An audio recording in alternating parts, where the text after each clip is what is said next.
കഴിഞ്ഞ ക്ലാസ്സിൽ പറഞ്ഞ കാര്യങ്ങള് നമുക്ക് വേണമെങ്കിൽ ഒന്ന് ഓടിച്ചു പോവാം. കാബയെ മുന്നിടുക, അത് ഫർള് നമസ്കാരങ്ങളിൽ നബി സല്ലല്ലാഹു അലൈഹി വസല്ലമ ആ കാര്യത്തിൽ വളരെയധികം ശ്രദ്ധ കാണിച്ചിരുന്നു നമുക്കറിയാം. കഴിഞ്ഞ പ്രാവശ്യം കാണിച്ച സംഭവമാണത്. നമസ്കാരത്തിലെ നൃത്തം എങ്ങനെയാണ്, സഫുകൾ എങ്ങനെയാണ് നിൽക്കേണ്ടത്,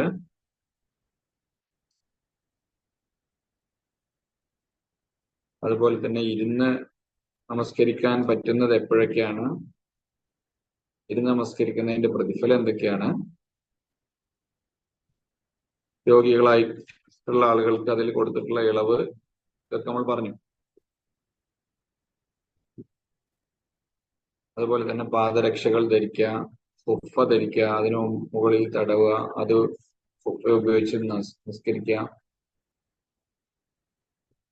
അതുപോലെ തന്നെ നബി സല്ലല്ലാഹു അലൈഹി വസല്ലമ മിമ്പറിന്റെ മുകളിൽ നിന്ന് നമസ്കരിച്ച സംഭവം ആളുകളെ പഠിപ്പിക്കാൻ വേണ്ടിയിട്ട്, അല്ലെ, സുജൂദിന്റെ സമയത്ത് താഴെ ഇറങ്ങി എന്നുള്ള കാര്യം നമ്മൾ മനസ്സിലാക്കി. പിന്നെ നമസ്കരിക്കുന്നതിന് മുമ്പിലുള്ള മറ, അതിന്റെ പ്രാധാന്യം, അല്ലെ, അധ്യായത്തിന്റെ പേര് തന്നെ ഇമാം അൽബാനി റഹ്മത്തുള്ളാഹി അലൈഹി കൊടുത്തത് നമസ്കാരത്തിലെ മറയും അതിന്റെ നിർബന്ധാവസ്ഥയും എന്നാണ്. ഇനി നമുക്ക് പോവാനുള്ളത്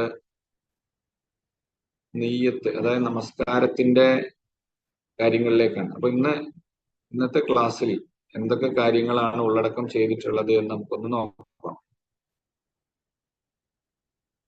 നമ്മൾ പറയാൻ പോകുന്നത് നിയ്യത്തിനെ കുറിച്ചാണ്. അതുപോലെ തന്നെ തക്ബീർ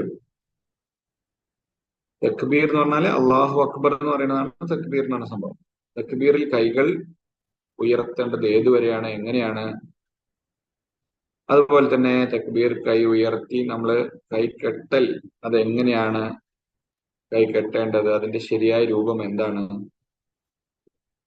എന്നിട്ട് കൈ കെട്ടുകയാണെങ്കിൽ എവിടെയാണ് കൈ വെക്കേണ്ടത്, നെഞ്ചത്താണോ വയറിലാണോ, അതിന്റെ പ്രമാണം എന്താണ്, നമ്മൾ കൈ കെട്ടി നിൽക്കുമ്പോൾ എങ്ങോട്ടാണ് നോക്കേണ്ടത്, അതുപോലെ തന്നെ പ്രാരംഭ പ്രാർത്ഥന, നമസ്കാരം ആരംഭിക്കുകയും അതിലെ പ്രാരംഭമായി ആദ്യമായിട്ട് ചെല്ലേണ്ട പ്രാർത്ഥന എന്താണ് എന്നൊക്കെയാണ് നമ്മൾ നോക്കാൻ പോകുന്നത്. ആദ്യമായിട്ട് നമുക്ക് തുടങ്ങല്ലേ? എല്ലാവരും റെഡിയാണോ? അറ്റൻഡൻസ് വളരെ കുറവ് കാണുന്നു. അഡ്മിന്മാർ അവരുടെ ഗ്രൂപ്പിൽ ഒരു നോട്ടിഫിക്കേഷൻ ഇട്ട് കഴിഞ്ഞ് കഴിഞ്ഞാൽ ആളുകൾ കയറിക്കോളും. നോമ്പായതിന്റെ ക്ഷീണത്തിലാണോ എല്ലാവരും? ഞാൻ പറയണ വോയിസ് ക്ലിയർ ആണുണ്ടോ? ക്ലിയർ ആണ്. ആ, ഇടയ്ക്കിടയ്ക്കൊക്കെ ഒന്ന് പ്രതികരിച്ചോട്ടോ. മ്യൂട്ടാക്കണം എന്നില്ല. വല്ലാതെ ബഹളമുള്ള ആളുകൾ മാത്രം മ്യൂട്ടാക്കിയാൽ മതി, അല്ലാത്തവര് അൺമ്യൂട്ട് ആക്കിക്കോ. കാരണം നമുക്ക് ഒരു ചർച്ച രൂപത്തിലാണ് ഇന്ന് നമ്മൾ ക്ലാസ് പോവുക. കാരണം നമ്മുടെ ദൈനംദിന ജീവിതത്തിൽ നമുക്ക് എല്ലാ ദിവസവും എല്ലാ വക്തിലും ആവശ്യമുള്ള ഒരു കാര്യമാണ് നമസ്കാരവുമായി ബന്ധപ്പെട്ട കാര്യങ്ങൾ. അപ്പോൾ നിങ്ങൾക്ക് ഇത് പറയുമ്പോൾ തന്നെ കുറെ സംശയങ്ങൾ ഉണ്ടാവും. ആ സംശയങ്ങളൊക്കെ അപ്പപ്പോ തന്നെ നമുക്ക് പരിഹരിച്ച് മുന്നോട്ട് പോകാം. ഇപ്പോ വലിയ ബഹളവും സൗണ്ടൊന്നും ഇല്ലാത്ത ആൾക്കാരെ എന്ത് ചെയ്തോ, അൺമ്യൂട്ട് ആക്കിക്കോ. ഓക്കെ അല്ലേ? ശരി, നമുക്ക് നീയത്തിനെ പറ്റി പറഞ്ഞാലോ?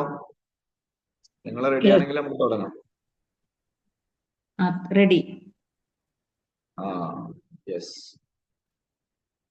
അപ്പൊ നീയത്ത് ഒന്നാമതായിട്ട് അതിൽ പോയാ സ്ലൈഡ് ഒന്ന് മാറ്റി തരും. എങ്ങനെയാണ് നിങ്ങൾ നീയത്ത് ചെയ്യാറുള്ളത് നിസ്കരിക്കാൻ പോകുമ്പോ? മനസ്സിൽ കരുതും ഇന്ന നമസ്കാരമാണ്. ആ, ചില ആൾക്കാരെ അങ്ങനെ മനസ്സിൽ കരുതും അല്ലെ. എന്നാൽ ചില ആൾക്കാര് അടുത്ത സ്ലൈഡിൽ കാണാൻ പറ്റും. നീയത്തിന്റെ പ്രാർത്ഥന അല്ലെങ്കിൽ നീയത്ത് ഇങ്ങനെയാണ് പറയേണ്ടത്: നവൈതു അൻ ഉസല്ലി ഫർള അല്ലെ കദാ ഇമാമൻ ഔ മഅ്മൂമൻ ഫരീളത്തൻ ദുഹറ അർബഅ റകഅത്ത് ഔ സലാസ റകാത്ത് അൽ മഗ്രിബ് ഔ റകഅത്തൈനി കൽ ഫജ്ർ. അങ്ങനെയല്ലേ നിയത്ത് പറയേണ്ടത്? ശരിയാണോ അത്?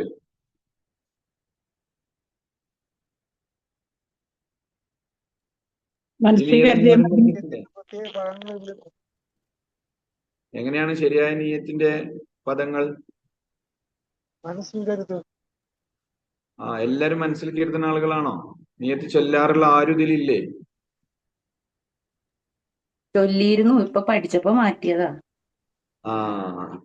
ഇപ്പോഴും ചൊല്ലുന്ന ആരെങ്കിലും ഉണ്ടോ?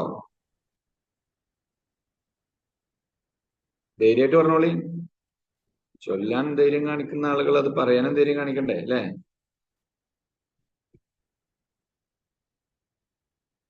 ആരുമില്ലേ? എല്ലാരും യാതൊരു മാതൃകയില്ലല്ലോ. എല്ലാവരും അങ്ങനെയാണ് ചെയ്യുന്നത് അല്ലേ? അൽഹംദുലില്ലാ. ശരി, അപ്പോ നിയ്യത്ത് യഥാർത്ഥത്തിൽ എങ്ങനെയാണ് ചെയ്യേണ്ടത്?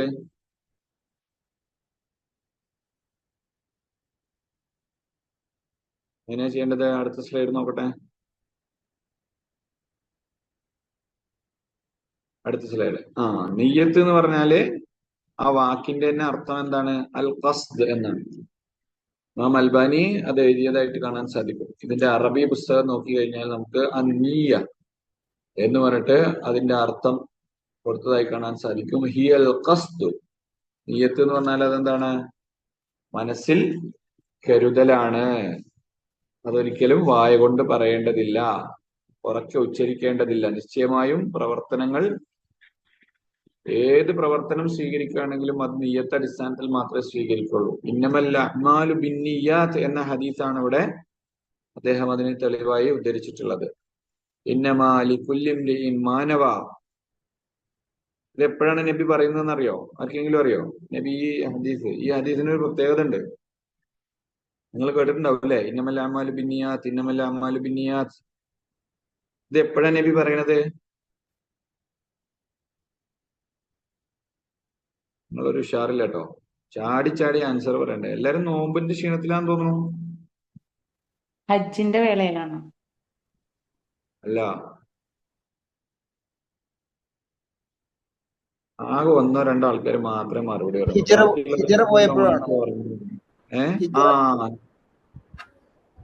ഹിജ്റ പോയപ്പോഴാണ് നബി പറഞ്ഞത് അല്ലേ?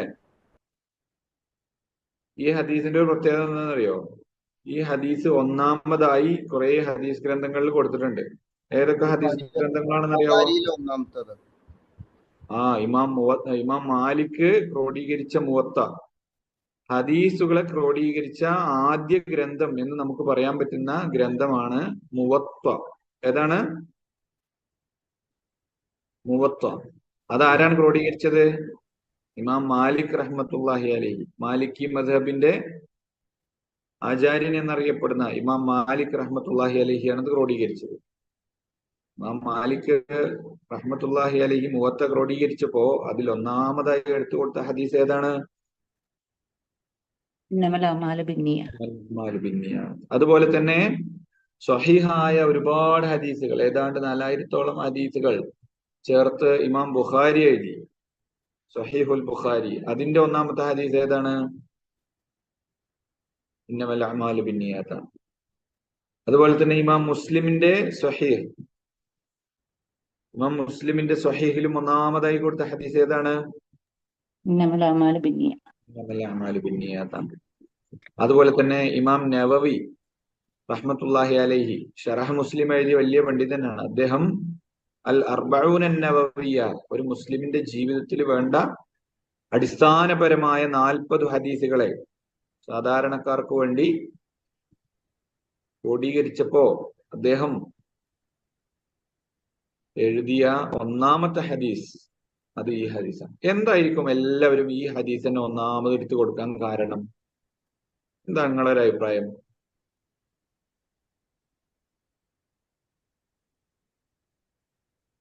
ഏതൊരു കാര്യത്തിന്റെയും നിയ്യത്ത് നന്നായിരിക്കണം. നിയ്യത്ത്, അതായത് യഥാർത്ഥത്തിൽ നമ്മൾ എന്ത് വിചാരിച്ചു ചെയ്യുന്നു എന്നുള്ളതാണ് പ്രസക്തം. എന്ത് ചെയ്യുന്നു എന്നുള്ളതിനേക്കാൾ എന്ത് ഉദ്ദേശത്തിൽ ചെയ്യുന്നു എന്നുള്ളത് പ്രസക്തമാണ് അല്ലെ? അപ്പൊ നിയ്യത്ത് നിർബന്ധമാണ് അല്ലെ? ഏതൊരു കർമ്മത്തിനും നീയത്ത് നിർബന്ധമാണ്. പക്ഷെ ആ നീയത്ത് എന്ത് ചെയ്യേണ്ടതില്ല? നമ്മൾ നേരത്തെ പറഞ്ഞ പോലെ നവൈതു സൗമ ഗദീൻ ലില്ലാഹി തആല എന്ന് പറഞ്ഞിട്ടോ, അല്ലെങ്കിൽ നവൈതു അൻ ഉസല്ലി ഫർള റകഅത്തി കദാ വ കദാ എന്ന് പറഞ്ഞുകൊണ്ടോ ഒന്നും വാക്കുകൊണ്ട് നീയത്ത് പറയേണ്ടതില്ല. എപ്പോഴല്ലാതെ ഹജ്ജിനോ വാക്കുകൊണ്ട് നീയത്ത് ഏഹ് ഹജ്ജിനോ ഉംറയ്ക്കോ അല്ലാതെ. ആ വെരി ഗുഡ്. ആരാണിത് പറയുന്നത് ആള്? എന്റെ പേര് അൻസീന്നാണ്. മാഷാ അല്ലാഹ്. ഹജ്ജിനോ ഉംറക്ക്. ഹജ്ജിന് എങ്ങനെയാ നമ്മൾ നീയത്ത് പറയാ? ഉം. ലബ്ബൈക അല്ലാഹുമ്മ ഹജ്ജൻ എന്ന് പറയും അല്ലേ? ഉം. ഹജ്ജും ഉംറയും കൂടി ഉദ്ദേശിക്കുകയാണെങ്കിൽ ലബ്ബൈക അല്ലാഹുമ്മ ലബ്ബൈക ഹജ്ജൻ അല്ലാഹുമ്മ ഹജ്ജൻ വ ഉംറത്തൻ എന്ന് പറയും അല്ലേ? ഉംറ മാത്രം ഉദ്ദേശിക്കുന്നുണ്ടെങ്കിൽ ലബ്ബൈക അല്ലാഹുമ്മ ഉംറത്തൻ എന്ന് പറയും. അപ്പൊ അതെന്തുകൊണ്ടാ? അപ്പൊ അവിടെ ഉദ്ദേശമല്ലേ നീയത്ത് എന്ന് പറഞ്ഞാല്? അവിടെ എന്തിനാ പിന്നെ പറയണത്? ഉസ്താദ് ഇത്ര പ്രവാചകൻ നേരം പറഞ്ഞു. പറഞ്ഞു. ഏഹ് പ്രവാചകൻ പറഞ്ഞു. ആ മാഷാ അല്ലാഹ്. ഞാനേ അടുത്ത ക്ലാസ്സിൽ ഒരു ഭാഗം നിങ്ങൾക്ക് അസൈൻമെന്റ് ആയിട്ട് തരാം കേട്ടോ. നിങ്ങൾ എടുത്താൽ മതി ക്ലാസ്. അല്ലാഹ്. ഇത്രയും അറിവുള്ള ആൾക്കാരൊക്കെ ഇതിലുണ്ട്. അപ്പോ നമ്മുടെ സ്റ്റുഡൻസ് തന്നെ സെമിനാർ പോലെ അസൈൻമെന്റ് ആയിട്ട് എന്ത് ചെയ്യാം, ചെറിയ ചില ഭാഗങ്ങൾ അടുത്ത ക്ലാസ്സിൽ കുറച്ച് ആൾക്കാരെ ഞാൻ ഏൽപ്പിക്കാം. അവരെടുക്കുക ആ ഭാഗം. ഇതുപോലെ സ്ലൈഡ് ഉണ്ടാക്കിയിട്ട് ചെയ്യാൻ പറ്റുന്നവരാണെങ്കിൽ അങ്ങനെ, അല്ലെങ്കിൽ സ്ലൈഡ് ഉണ്ടാക്കാൻ വേണ്ടി ഞാൻ സഹായിക്കാം. ഞാനോ ഫാദിലോ സയ്യിദോ ഇവിടെ ആൾക്കാരുണ്ട്. നിങ്ങളുടെ ടീം നിങ്ങളെ സപ്പോർട്ട് ചെയ്യും, നിങ്ങളെ അഡ്മിന്മാർ നിങ്ങളെ സപ്പോർട്ട് ചെയ്യും, നിങ്ങളെ മെന്റർ നിങ്ങളെ സപ്പോർട്ട് ചെയ്യും. അങ്ങനെ ഒരു പരിപാടി പരീക്ഷിച്ചാലോ? എന്താ റമദാൻ നിങ്ങളെ കഴിയട്ടെ അഭിപ്രായം? ഉസ്താദെ. എന്താണ് ആകെ ക്ഷീണിച്ചോ? ആകെ 22 നോമ്പല്ലേ ആയുള്ളൂ, അപ്പൊ നിങ്ങൾ ക്ഷീണിച്ചോ? റമദാൻ കഴിയുമ്പോ ഈ സമയവും മാറുമല്ലോ. ഈ സമയം ഇത്തിരി ബുദ്ധിമുട്ടുള്ള സമയം. പാർട്ടിസിപ്പൻസും കുറവാണല്ലേ? ഞാനിപ്പോ അതങ്ങനെ മടിച്ച്, എനിക്ക് തന്നെ ഒരു മടിയുണ്ട്. 47 ആളായിട്ടുള്ളൂ. ഈ 80 ആളേക്ക് ഇങ്ങനെ കണ്ട് കണ്ട് ക്ലാസ് എടുത്തിട്ടേ അതെ. 47 ആളായപ്പോ എനിക്കൊരു മടിയുണ്ട്. ഇന്നിപ്പോ ഒറ്റരാവല്ലേ, അപ്പൊ രാത്രി ഉറങ്ങാതിരിക്കണം. അപ്പൊ ആ എല്ലാവർക്കും ഒന്ന് വിശ്രമിക്കേണ്ടതായിരുന്നു. രാത്രി ഉറങ്ങാതിരിക്കാൻ എല്ലാരും ഇപ്പൊ തന്നെ ഉറങ്ങായിരിക്കും അല്ലേ? അതെ, ഒരു ചെറിയ വിശ്രമം. എന്തായാലും ക്ലാസ് ഒക്കെ ഓൺ ചെയ്ത് വെച്ച് ഉറങ്ങിക്കോളൂ. എന്തായാലും കുഴപ്പമില്ല. നമുക്ക് ഈ കാര്യങ്ങൾ ചിലപ്പോൾ അടുത്ത ക്ലാസ്സിൽ ഒന്നുകൂടി പറയേണ്ടി വരും. കാരണം പകുതി പാർട്ടിസിപ്പൻസ് അല്ലേ ഉള്ളൂ. ഇൻഷാ അല്ലാ. പക്ഷെ നമുക്ക് ഒന്നുകൂടി പറയാം അല്ലേ? അതെ. അതിലിപ്പോ നമുക്ക് കാര്യങ്ങള് തുടങ്ങി വെക്കാം. അപ്പൊ നീയത്ത് എന്ന് പറഞ്ഞാൽ ഉറക്കെ പറയേണ്ടതില്ല എന്ന് നമ്മൾ പഠിച്ചു. ഇതിൽ ആരും ഉറക്കെ പറയുന്നവരില്ല എന്നാണ് ഇതുവരെ എനിക്ക് മനസ്സിലായത്. അതല്ലെങ്കിൽ ഉണ്ടായിട്ടും എല്ലാം ഉണ്ടാണ്ടിരിക്കണോ എന്നറിയില്ല. ഞാൻ ആദ്യം പറഞ്ഞതാണെന്ന് വിശ്വസിക്കാൻ ഇഷ്ടപ്പെടുകയാണ്. ഇനി നമ്മള് മനസ്സിലാക്കേണ്ട ഒരു കാര്യം, നീയത്തിന് പ്രത്യേകമായ പദങ്ങൾ റസൂലുള്ളാഹി പഠിപ്പിച്ചിട്ടുണ്ടെങ്കിൽ ആ സന്ദർഭങ്ങളിൽ മാത്രമേ അത് ചെല്ലേണ്ടതുള്ളൂ. അല്ലാത്ത സ്ഥലങ്ങളിൽ നീയത്ത് പദങ്ങളിൽ ചെല്ലാൻ പാടില്ല. നീയത്ത് നാവ് കൊണ്ട് ഉച്ചരിക്കുന്നതിന് നമസ്കാരത്തിന്റെയോ നോമ്പിന്റെയോ സക്കാത്തിന്റെയോ അതുപോലെയുള്ള മറ്റു രാത്രി നമസ്കാരത്തിന്റെയോ സുന്നത്ത് നമസ്കാരങ്ങളുടെയോ ഒന്നും മുമ്പിൽ ഇങ്ങനെ പറഞ്ഞിട്ട് നബി സല്ലല്ലാഹു അലൈഹി വസല്ലം പഠിപ്പിച്ചിട്ടില്ല. അതുകൊണ്ട് അവ അങ്ങനെ ചൊല്ലുന്നത്, നബി പഠിപ്പിക്കാത്ത ഒരു കാര്യം ചെയ്യുന്നത് എന്താണ്? ബിദ്അത്താണ് എന്നാണ് നമ്മൾ മനസ്സിലാക്കുന്നത്. ബിദ്അത്ത് നമ്മൾ ചെയ്യാൻ പാടുണ്ടോ? ഞാനൊക്കെ ചെറുപ്പം മുതലേ ചൊല്ലി വരുന്നതാണ്. എന്റെ ഉമ്മയും വാപ്പയൊക്കെ ചെല്ലുന്നതാണ്. നമ്മൾ മദ്രസ എന്നൊക്കെ പണ്ട് പഠിച്ചത് അങ്ങനെയാണ്. എന്ന് പറഞ്ഞിട്ട് നമ്മൾ ചെയ്യാൻ പാടുണ്ടോ? ഇല്ല, പാടില്ല. പാടില്ല. എന്താ കാരണം?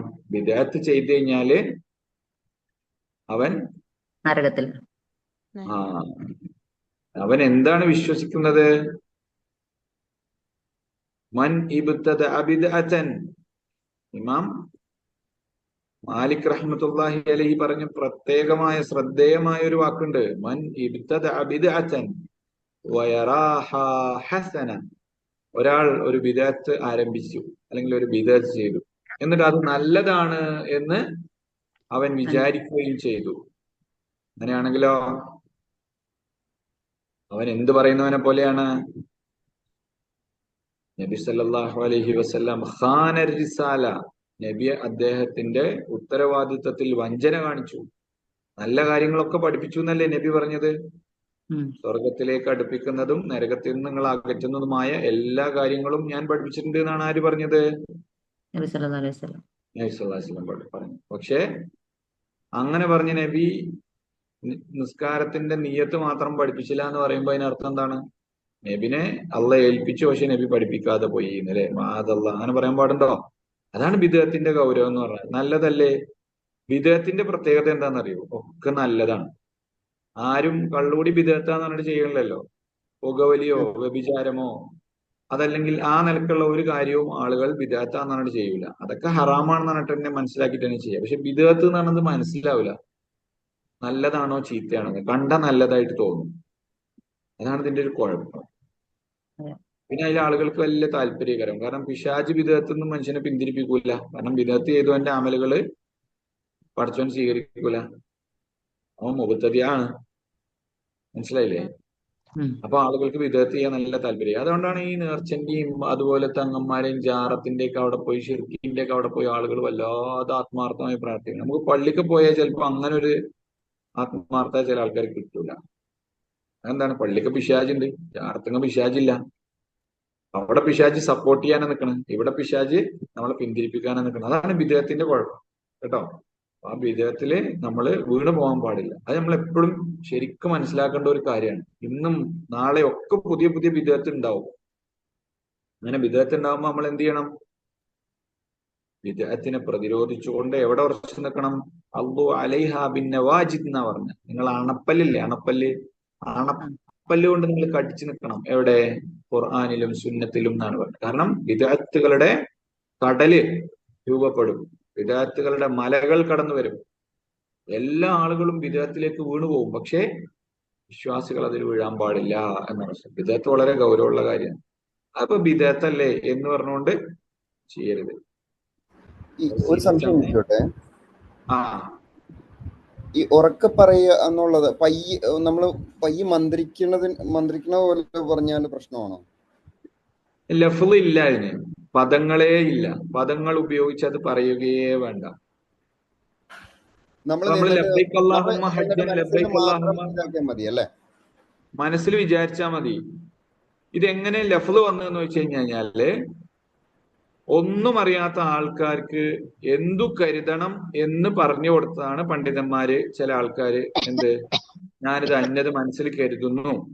ഇപ്പോ അള്ളാഹ്ക്കും വേണ്ടി ഞാനിതാ 4 റക്അത്ത് നമസ്കരിക്കാൻ വേണ്ടി മനസ്സിൽ കരുതുന്നു എന്താണ് കരുതേണ്ടത് എന്ന് പറഞ്ഞു കൊടുത്തത് എന്തായി? അതിന്റെ പദങ്ങളായി പിന്നീട് പരിണമിക്കുകയാണ് ഉണ്ടായത്. അതാണ് അപകടം ഉണ്ടാക്കിയത്. മനസ്സിലായോ? നമ്മൾ പറയാനേ പോണ്ട, മനസ്സിൽ വിചാരിച്ചാൽ മതി. അത് ഒളുവിന് മുമ്പ് നിയ്യത്തുണ്ടായിരിക്കണം. ഞാൻ ഒളു ചെയ്യാണെന്നുള്ള നിയ്യത്തുണ്ടാവണം. നിസ്കാരത്തിന് പോകുമ്പോ നമുക്ക് നിയ്യത്തുണ്ടായിരിക്കണം. പിന്നെ തറാവിയൊക്കെ നിസ്കരിക്കുമ്പോ ആദ്യത്തെ റക്അത്തിൽ മാത്രം നിയ്യത്ത് വെച്ചാൽ മതി. എല്ലാ റക്അത്തിലും ഞാനിത് 2ാമത്തെ റക്അത്ത് നിസ്കരിക്കാൻ പാടില്ല, അങ്ങനെ കരുതണമെന്നില്ല കേട്ടോ. ശരി, ഇൻഷാ അല്ലാഹ് നമുക്ക് ഇതിൽ ഇനി എന്തെങ്കിലും സംശയങ്ങൾ ഉണ്ടെങ്കിൽ ചോദിക്കാം, അല്ലെങ്കിൽ നമുക്ക് അടുത്തതിലേക്ക് പോവാം.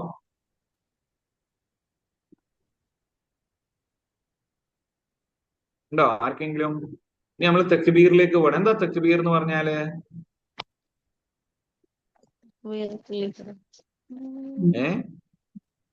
എന്തിനേ നമ്മൾ തക്ബീർ എന്ന് പറയാ? അവിടെ ഉണ്ട് അല്ലെ? അല്ലാഹു അക്ബർ എന്നുള്ളതിന്റെ പേരാണ് എന്ത്? തക്ബീർ. അപ്പൊ ലാ ഇലാഹ ഇല്ലല്ലാഹ് എന്നുള്ളതിന്റെ പേരെന്താ?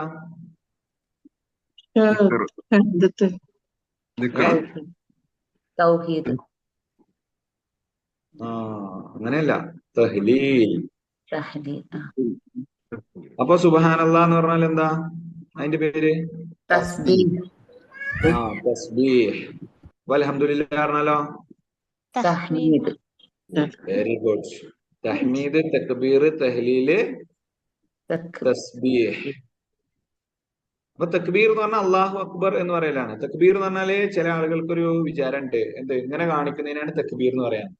അല്ല, അത് കൈകെട്ടലാണ്. തക്ബീർ എന്ന് പറഞ്ഞാൽ യഥാർത്ഥത്തിൽ എന്താണ്? അല്ലാഹു അക്ബർ എന്ന് ഉറക്കെ, അല്ലെങ്കിൽ അല്ലാഹു അക്ബർ എന്നുള്ളതാണ് തക്ബീർ എന്ന് പറയുന്നത്. എന്താ തക്ബീർ എന്ന് പറഞ്ഞാ എന്റെ അർത്ഥം എന്താ? ഏറ്റവും വലിയവൻ, അല്ലാഹു മഹാൻ, വലുതാക്കൽ. കബീർ എന്ന് പറഞ്ഞാൽ വലിയവൻ അല്ലെ?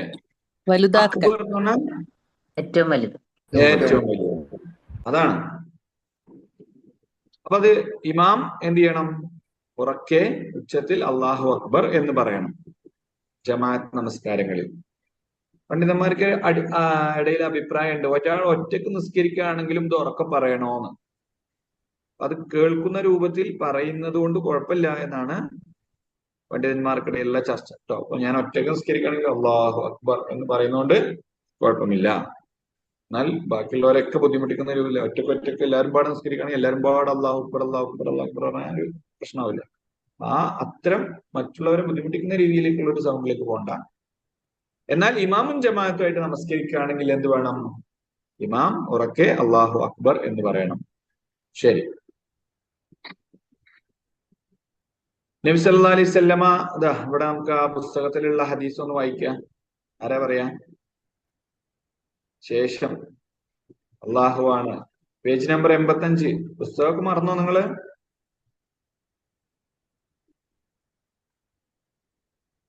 വായിക്കും.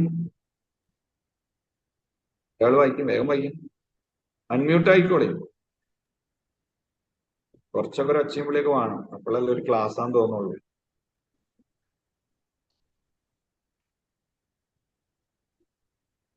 ഹലോ, പേജ് നമ്പർ 86 ആണ്.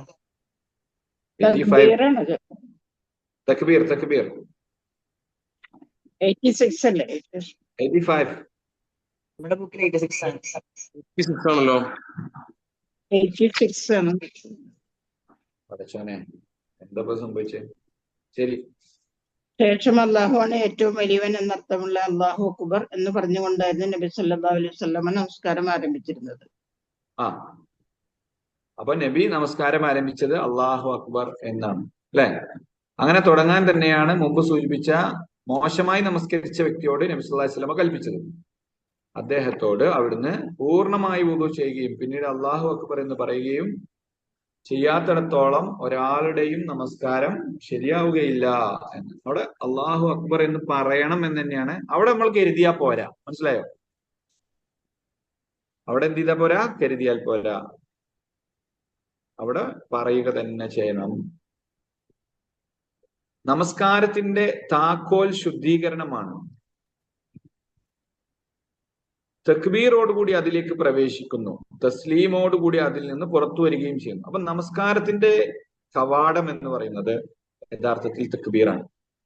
അല്ലാഹു അക്ബർ എന്ന് പറഞ്ഞുകൊണ്ട് നമ്മൾ നമസ്കാരത്തിലേക്ക് പ്രവേശിക്കണം. അവിടുന്ന് മുതൽ പിന്നെ നമ്മളൊരു ഇബാദത്തിന്റെ ഉള്ളിലാണുള്ളത്. ഒരു വീട്ടിലേക്ക് നമ്മൾ എങ്ങനെയാണോ അതിന്റെ കവാടം കടന്ന് കയറുന്നത്, അതിന്റെ ഗേറ്റ് കടന്ന് കയറുന്നത്, അതുപോലെയാണ് യഥാർത്ഥത്തിൽ തക്ബീർ എന്ന് പറഞ്ഞത്. അത് കഴിഞ്ഞാൽ പിന്നെ നമ്മൾ അതിന്റെ ഉള്ളിലായി. അതൊരു ആരാധനാ കർമ്മമാണ് എന്ന ഗൗരവത്തിലായിരിക്കണം പിന്നീട് തസ്ലീം മുതൽ അതിൽ നിന്ന് പുറത്തു കടക്കുന്നത് വരെ നമ്മൾ ഉണ്ടായിരിക്കേണ്ടത്. ആ ഒരു സീരിയസ്നെസ്, ആ ഒരു ഗൗരവം, ആ ഒരു ബോധം മനസ്സിൽ എപ്പോഴും നിസ്കരിക്കുന്ന ആൾക്കാർക്ക് ഉണ്ടായിരിക്കണം. നമ്മളത് അങ്ങനെ ഒരു ബോധമൊന്നുമില്ലാതെ വരിക, കൈയിട്ട് അങ്ങനെ നിസ്കരിക്കുക, അങ്ങനെ പോവുക, അങ്ങനെ ആവാൻ പാടില്ല. തക്ബീർ എന്ന് പറഞ്ഞാൽ അത് അതിന്റെ കവാടമാണ്, അല്ലെ? നമ്മളൊരു വലിയ ഓഫീസിലേക്കൊക്കെ കയറി ചെല്ലുകയാണെങ്കിൽ, അല്ലെങ്കിൽ അത്രയും സുരക്ഷാ സംവിധാനങ്ങളുള്ള ഏതെങ്കിലും ഒരു സ്ഥലത്തൊക്കെ കയറി ചെല്ലുകയാണെങ്കിൽ ആ കവാടം അങ്ങോട്ട് കടന്നു കഴിഞ്ഞാൽ പിന്നെ നമ്മൾ വിജിലന്റ് ആയിരിക്കും. ആ ഒരു ബോധം ഓരോ വിശ്വാസിയുടെ മനസ്സിലും ഉണ്ടായിരിക്കണം എന്നാണ് പറഞ്ഞത്.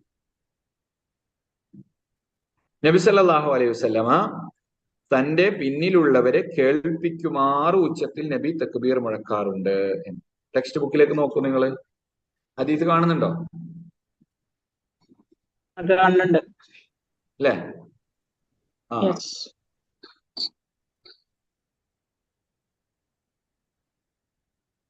അതായത് പിന്നിലുള്ള ആളുകൾക്ക് കേൾക്കണം, അത്രയും ഉച്ചത്തിൽ ഇമാമ് പറയണം. എന്നാൽ നബി സല്ലല്ലാഹു അലൈഹി വസല്ലമക്ക് രോഗം ബാധിച്ചപ്പോ അദ്ദേഹത്തിന്റെ തക്ബീറിന്റെ ശബ്ദം ജനങ്ങൾക്ക് എത്തിക്കുമാർ ഉച്ചത്തിൽ ഉറക്കെ അബൂബക്കർ റളിയല്ലാഹു അൻഹു തന്റെ ശബ്ദം ഉയർത്തിക്കൊണ്ട് പറഞ്ഞിരുന്നു എന്ന ഹദീസുകൾ കാണാൻ സാധിക്കും. ഇമാം മുസ്ലിമും നസായിയും ഉദ്ധരിച്ച ഹദീസാണ്. അപ്പോ ഒരാൾക്ക് ശബ്ദം കുറവാണ് ഇമാമിന് എങ്കിൽ പുറകിൽ നിൽക്കുന്ന ആൾക്ക് അതെന്ത് ചെയ്യാം? ഉറക്കെ ചൊല്ലാം. ഓക്കെ. മൈക്ക് ഉപയോഗിച്ചുകൊണ്ടാണ് സാധാരണ നമ്മള് നമസ്കാരമൊക്കെ നിർവഹിക്കാറുള്ളത്. ചിലപ്പോൾ കറണ്ടൊക്കെ പോയി കഴിഞ്ഞ് കഴിഞ്ഞാല് ഇമാമ പതുക്കെയാണ് പറയുന്നത് എങ്കിൽ അത് കേൾക്കുവാൻ വേണ്ടി കേൾക്കുന്ന ആൾക്ക് ഉച്ചത്തിൽ പറയാം. ഇനി അടുത്ത സ്ലൈഡ്. നബി സല്ലല്ലാഹു അലൈഹി വസല്ലമ പറയുമായിരുന്നു, ഇമാം അല്ലാഹു അക്ബർ എന്ന് പറഞ്ഞാൽ നിങ്ങളും അല്ലാഹു അക്ബർ എന്ന് പറയുക. നമ്മൾ പതുക്കെ അത് എന്ത് ചെയ്യണം? ഏറ്റുചൊല്ലണം. ഇമാമിനേക്കാൾ ഉറക്കെ നമ്മൾ പറയാൻ പാടില്ല. അപ്പോ ഇവിടെ നമ്മൾ മനസ്സിലാക്കേണ്ടത് അറിയോ, പറയേണ്ട ഒരു കാര്യമാണെങ്കിൽ നബി അത് പറഞ്ഞിട്ടുണ്ടാവും, ഇന്നത് പറയണം എന്ന്. നിയ്യത്തിന്റെ കേസിൽ നബി പറയേണ്ടതാണെങ്കിൽ നബി എന്ത് ചെയ്യും? പറയുക തന്നെ ചെയ്യും. പറയേണ്ടതാ ഇല്ലാത്തത് കൊണ്ടാണ് നബി അത് പറയാതെ വിട്ടത്. മനസ്സിലാകണ്ടോ? ഇവിടെ നോക്കൂ നിങ്ങൾ, ഇമാമായി നിൽക്കുന്ന ആൾ എന്തായാലും തക്ബീർ ഉണ്ടല്ലോ, നമ്മളും അതിന്റെ കൂടെ അങ്ങോട്ട് നിന്ന് കൊടുത്താൽ മതി. പക്ഷേ അങ്ങനെ പോരാ, ചൊല്ലേണ്ട കാര്യങ്ങൾ ചൊല്ലുക തന്നെ വേണമെന്ന് നബി സല്ലല്ലാഹു അലൈഹി വസല്ലം കൃത്യമായി പഠിപ്പിക്കാൻ. നമ്മളും എന്ത് ചെയ്യണം? അല്ലാഹു അക്ബർ എന്ന് പതുക്കെ പറയണം. ഇനി കൈകൾ ഉയർത്തുക. അടുത്തേക്ക് പോവാം. തക്ബീറിന്റെ പറയേണ്ട രീതി എങ്ങനെയാന്നുള്ളത് മനസ്സിലായില്ലേ? ഇനി കൈകൾ ഉയർത്തേണ്ടത് എപ്പോൾ എന്നാണ് നമുക്ക് സ്ക്രീനിൽ കാണാൻ സാധിക്കും. തക്ബീർ ചൊല്ലുന്നതോടൊപ്പം, തക്ബീറിന് മുമ്പ്, തക്ബീറിന് ശേഷം 3 രൂപത്തിലും ഹദീസുകൾ വന്നിട്ടുണ്ട്. ആ ഹദീസുകളുടെ റെഫറൻസ് നമ്പറും അവിടെ കൊടുത്തിട്ടുണ്ട്. 3ഉം ആരുദ്ധരിച്ചതാണ്? ഇമാം ബുഖാരി ഉദ്ധരിച്ചിട്ടുള്ള ഹദീസുകളുമാണ്. അപ്പൊ എന്ത് ചെയ്യും?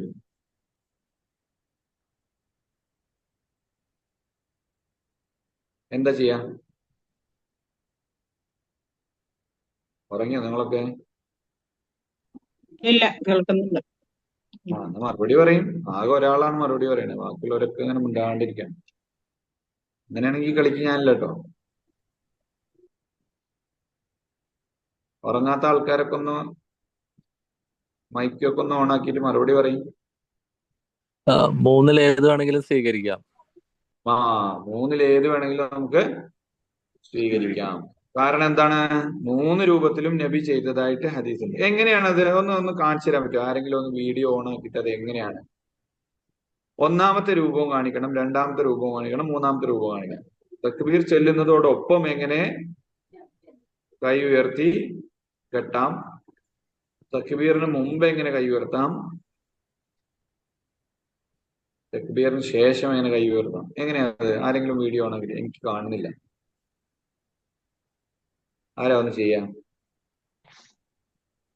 സ്ത്രീകളായാലും കുഴപ്പമൊന്നുമില്ല.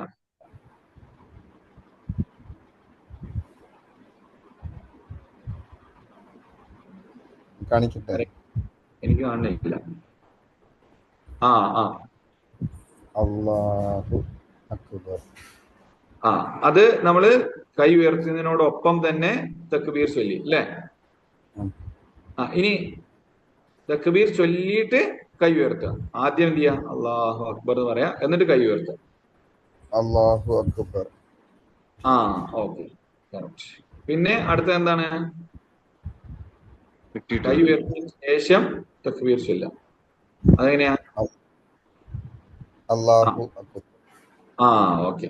അപ്പൊ ഈ 3 രൂപവും എന്ത് ചെയ്തിട്ടുണ്ട്? നബി സല്ലല്ലാഹു അലൈഹി വസല്ലമയിൽ നിന്ന് സ്ഥിരപ്പെട്ടിട്ടുണ്ട്. എല്ലാവരും ഒന്ന് ചെയ്തു നോക്കിക്കോളൂ. ഈ 3 രൂപം ഒന്ന് ചെയ്തു നോക്കിക്കോളൂ.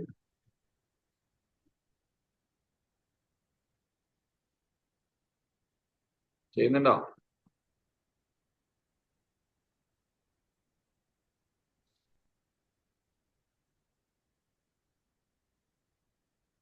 ശരി.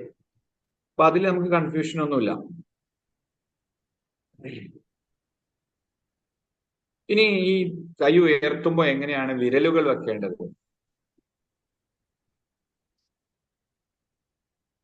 അവിടെ കാണാൻ സാധിക്കും അല്ലെ? ഇങ്ങനെ ചേർത്ത് വെക്കണം, വേണ്ട. ഇങ്ങനെ പരത്തി വെക്കണം, അതും വേണ്ട. ആ ഹദീസ് ഒന്ന് വായിക്കും ആരെങ്കിലും? ഇതവിടെ ഉണ്ട്. എവിടൊക്കെ പാടെ നോക്കൂല്ലേ? സ്ക്രീനിലും നോക്കണം, വീഡിയോയിലും നോക്കണം, ബുക്കിലും നോക്കണം. കൈവിരലുകൾ അല്പം വിടർത്തി വെക്കണം. അബൂദാവൂദ്. അതായത് കൂടുതലായി അടുപ്പിച്ച് പിടിക്കാനോ അകറ്റാനോ പാടില്ല. അത്ര ശ്രദ്ധിച്ചാൽ മതി. അതായത് നമ്മൾ സാധാരണ ചെയ്യൂലേ അതുപോലെ തന്നെ ഇങ്ങനെ ഇങ്ങനെ വെച്ചിട്ട് എന്താണ് കൈവിരൽ ഇങ്ങനെ ചേർത്ത് ബലം പിടിച്ച് വെക്കുകയോ അല്ലെങ്കിൽ ഇങ്ങനെ കാണുന്നുണ്ടോ നിങ്ങൾക്ക്? ഉണ്ടോ? കാണുന്ന ആൾക്കാരൊക്കെ ഒന്ന് ഉണ്ട് എന്ന് പറഞ്ഞാണ്. ഉണ്ട്. അപ്പൊ ഇങ്ങനെ കൈ ഇങ്ങനെ പരത്തി വെക്കുകയോ ഇങ്ങനെ ചേർത്ത് വെക്കുകയോ ചെയ്യണ്ട. നമ്മൾ സാധാരണയായി ചെയ്യുന്ന ആ ഒരു രീതിയിൽ കൈ ഉയർത്തിയാൽ മതിയാവും. വിരലുകൾ അങ്ങനെയാണ് ക്രമീകരിക്കേണ്ടത്. നബി സല്ലല്ലാഹു അലൈഹി വസല്ലം അതൊക്കെ സൂക്ഷ്മമായി പറഞ്ഞു തരുന്നത് എന്തിനാണെന്നറിയോ? അത്രയും പ്രധാനപ്പെട്ട ഒരു ആരാധനാകർമ്മമാണ്. അത് അതിന്റെ രീതിയിലും ഭംഗിയിലും തന്നെ നിർവഹിക്കേണ്ടത് അത്യാവശ്യമാണ്. ഏറ്റവും പ്രധാനപ്പെട്ട ഒരു കാര്യമാണ്. എങ്ങനെയെങ്കിലുമൊക്കെ നിർവഹിച്ചു പോവുക എന്നുള്ളത് വിശ്വാസികളെ സംബന്ധിച്ചിടത്തോളം പാടില്ലാത്തതാണ്. ഇനി എന്താ ചെയ്യേണ്ടത്? ഉയർത്തേണ്ടത് ഏതുവരെയാണ്? കണ്ടോ, അതാ കഴ്സർ വെച്ചിട്ട് കാണിക്കുന്നുണ്ട്. ഉയർത്തേണ്ട ഹൈറ്റ് ഏതുവരെയാണ്? ഇങ്ങനെയാണോ? ഞാൻ ഇപ്പൊ ചെയ്യുന്ന കറക്റ്റ് ആണോ? അല്ല. ചില ആൾക്കാർ എന്ത് ചെയ്യും? അങ്ങനെ ചെയ്യും അല്ലെ? ഇതാണോ? അല്ല. അല്ല. ഫാഷനായിട്ട് ഇങ്ങനെ നിസ്കരിക്കും. അങ്ങനെയല്ല. ഏതുവരെയാണ്? ഒന്നുമില്ലെങ്കിൽ ചുമലിന് നേരെ ഉയർത്താം, അല്ലെങ്കിൽ ഇതാ ഈ രണ്ട് പൊസിഷനില് അല്ലെ? ഈ നിസ്കാരത്തിന്റെ ഓരോ കർമ്മങ്ങളിലും ഞാൻ ശ്രദ്ധിച്ചൊരു കാര്യമുണ്ട്. അതൊക്കെ നമ്മുടെ സ്വാഭാവിക ഒരു രീതി ഉണ്ടല്ലോ, അതിനോട് ഏറ്റവും അടുത്ത് നിൽക്കുന്ന രീതിയാണ്. അപ്പൊ ഇങ്ങനെ കെട്ടുക എന്ന് പറയുന്നത് ഒരു മനുഷ്യനെ സംബന്ധിച്ചിടത്തോളം ഇടങ്ങാറുള്ള കാര്യം അല്ലെ? അതുപോലെ തന്നെ ഇങ്ങനെ പറഞ്ഞാൽ അത് പറ്റ ഫ്രീ ആക്കി വിടുന്നതിന് നമ്മൾ സ്വാഭാവികമായിട്ട് ചെയ്യുന്നത് അങ്ങനെ തന്നെയല്ലേ? കൂളായിട്ട് ചെയ്താൽ മതി. ഒരു മനുഷ്യന്റെ സ്വാഭാവിക അംഗചലനങ്ങൾക്ക് അനുയോജ്യമായ രീതിയിലുള്ള കർമ്മങ്ങളാണ് എവിടെ വന്നിട്ടുള്ളത്? നമസ്കാരത്തിൽ. റസൂലുള്ളാഹി സ്വല്ലല്ലാഹി അലൈഹി വസല്ലം പഠിപ്പിച്ച നമസ്കാരത്തിൽ കൃത്യമായി വന്നിട്ടുള്ളത്. അത് ആ ചിത്രത്തിൽ നിങ്ങൾക്ക് കാണാൻ സാധിക്കും. ഇമാം ബുഖാരി ഉദ്ധരിച്ചതാണ് രണ്ട് ഹദീസുകളും. കൈപ്പടങ്ങൾ ചുമലുകൾക്ക് നേരെയാകുന്നത്, ചുമല് എന്ന് പറഞ്ഞാൽ തോള് എന്നർത്ഥം കേട്ടോ, ചുമലുകൾക്ക് നേരെയാകുന്നത് വരെ ഉയർത്താം അല്ലെ? അതല്ലെങ്കിൽ ചെവികൾക്ക് നേരെയാകുന്നത് വരെ ഉയർത്താം. അതായത് ഈ രണ്ട് പൊസിഷനിൽ വന്നാൽ മതി. ഒറ്റ താഴത്തേക്കും പോകണ്ട, മുകളിൽ. ശരി. അപ്പൊ കൈകൾ ഉയർത്തൽ എന്നുള്ള ഭാഗം കഴിഞ്ഞു. ഇനി എന്താണ്? ഉയർത്തിയ കൈ ഇപ്പൊ നമുക്ക് എവിടെ വെക്കണം അല്ലെ? എങ്ങനെയാണ് അത് വെക്കേണ്ടത്? ഇടത് കൈയിന്മേൽ വലത് കൈ വെക്കും. ഇടത് കൈ അടിയിൽ എന്ന് വെച്ചാൽ എല്ലാവരും ഇടത് കൈ അടിയിൽ വലത് കൈ മുകളിൽ, അങ്ങനെയാണ് വെക്കേണ്ടത് കേട്ടോ. ഇടത് കൈയിന്മേൽ വലത് കൈ വെക്കലും അതിനുള്ള കൽപ്പനയും. ശരി, നോക്കാം. റസൂലുള്ളാഹി സ്വല്ലല്ലാഹു അലൈഹി വസല്ലം അവിടുന്ന് തന്റെ ഇടതു കൈയിന്മേൽ വലതു കൈ വെക്കുമായിരുന്നു. അവിടുന്ന് പറയുകയും ചെയ്യും, ഞങ്ങൾ പ്രവാചക സമൂഹം അത്താഴം വൈകിക്കാനും നോമ്പു തുറക്കാൻ ധൃതി കാണിക്കാനും നമസ്കാരത്തിൽ ഇടതു കൈയിന്മേൽ വലതു കൈ വെക്കാനും കൽപ്പിക്കപ്പെട്ടിരിക്കുന്നു. പ്രവാചകന്മാർക്ക് മൊത്തം അള്ളാഹു നൽകിയ കൽപ്പനയുടെ ഭാഗമാണത്. എന്ത്? അത്താഴം വൈകിപ്പിക്കുക എന്നുള്ളത്. അതായത് സുബഹിയോട് അടുത്ത സമയത്ത് അത്താഴം കഴിക്കുക. 12 മണി വരെ സമയം നമ്മൾ അവിടെ ഇവിടെയൊക്കെ പോയി ഇനി 12 മണിക്ക് അത്താഴം കഴിച്ച് കിടന്നുറങ്ങാം, സുബഹി വാങ്ങ് കൊടുക്കുമ്പോൾ എനിക്ക് സുബഹിസ്കരിക്കുക എന്നുള്ളതല്ല. ശരിയായ രീതി എന്താണ്? തഖീറു സുഹൂർ, അത്താഴം വൈകിപ്പിക്കുന്ന രീതിയാണ്. അതുപോലെ തന്നെ പിന്നെ ഇസ്തിഅജാൽ ഫി ഇഫ്താർ, ഇഫ്താറില് ധൃതി കാണിക്കുക, തഅജീലുൽ ഇഫ്താർ. അതുപോലെ തന്നെ എല്ലാ പ്രവാചകന്മാരോടും കൽപ്പിക്കപ്പെട്ട, അള്ളാഹു പ്രവാചകന്മാർക്ക് കൊടുത്ത നിർദ്ദേശങ്ങളിൽപ്പെട്ട ഒരു കാര്യമാണ് എന്ത്? ആരാധനകളുടെ സമയത്ത് ഇടത് കൈ താഴെയാക്കണം, വലത് കൈ മുകളിലാക്കണം എന്നുള്ളത്. വലതു കൈയിന്മേൽ ഇടതു കൈ വെച്ചുകൊണ്ട് നമസ്കരിക്കുന്ന ഒരാളുടെ അരികിലൂടെ നബി സല്ലല്ലാഹു അലൈഹി വസല്ലം കടന്നുപോയപ്പോൾ അയാളുടെ കൈകൾ പിടിച്ചു മാറ്റി ഇടതു കൈയിന്മേൽ വലതു കൈ ആക്കി വെച്ചു. ഒരാൾ നേരെ ഉൾട്ട ചെയ്യായിരുന്നു. ഇങ്ങനെ എന്താന്നറിയില്ല, ചിലപ്പോ നല്ല മോതിരൊക്കെ ഇടത്തെ കയ്യിലല്ലേ ഇടുക. അപ്പൊ മോതിരൊക്കെ ആൾക്കാർ കാണട്ടെ വെച്ചിട്ട് അല്ലെ, നല്ല വളയൊക്കെ ഉണ്ടെങ്കിൽ, നല്ല വാച്ചൊക്കെ ഉണ്ടെങ്കിൽ അതൊക്കെ ആൾക്കാർ കാണട്ടെ വെച്ച് ചെയ്തായിരിക്കും ചിലപ്പോ. അപ്പോ അങ്ങനെ കണ്ടു കഴിഞ്ഞാൽ അത് തിരുത്തി കൊടുക്കേണ്ടത് നമ്മുടെ ബാധ്യത. പ്രവാചകൻ സല്ലല്ലാഹു അലൈഹി വസല്ലം അങ്ങനെ നടന്നു പോകുമ്പോൾ ഒരാൾ ഇങ്ങനെ നിസ്കരിക്കുന്നുണ്ട്. അപ്പൊ പ്രവാചകൻ എന്ത് ചെയ്തു? ഈ കൈ എടുത്തിട്ട് അണ്ടിയിൽ വെച്ച് അത് ശരിയാക്കി കൊടുത്തു എന്ന ഹദീസുകൾ നമുക്ക് കാണാൻ സാധിക്കുന്നതാണ്. ഇനി അത് എവിടെയാ വെക്കേണ്ടത് എന്ന്, എങ്ങനെയാണത് വെക്കേണ്ടത്? ഈ രീതിയിലാണ്. ഇങ്ങനെയാണോ വെക്കേണ്ടത്, അതല്ല ഇങ്ങനെയാണോ വെക്കേണ്ടത്? അത് നമുക്ക് ലാസ്റ്റ് പറയാം. ഒരു സ്ലൈഡ് വരുന്നുണ്ട്. ഈ രണ്ട് ജോയിന്റ്സ് ഉണ്ടല്ലോ, ഈ രണ്ട് മണിബന്ധം എന്നാണ് അതിന് പറയാം. മണിബന്ധം എന്ന് പറയും ഈ രണ്ട് ജോയിന്റ്സ് ചേർത്ത് വെക്കുന്ന രീതിയിൽ ഇങ്ങനെ വെക്കാം, അതല്ലെങ്കിൽ ഇങ്ങനെ പിടിച്ചുകൊണ്ടും ചെയ്യാവുന്നതാണ് കേട്ടോ.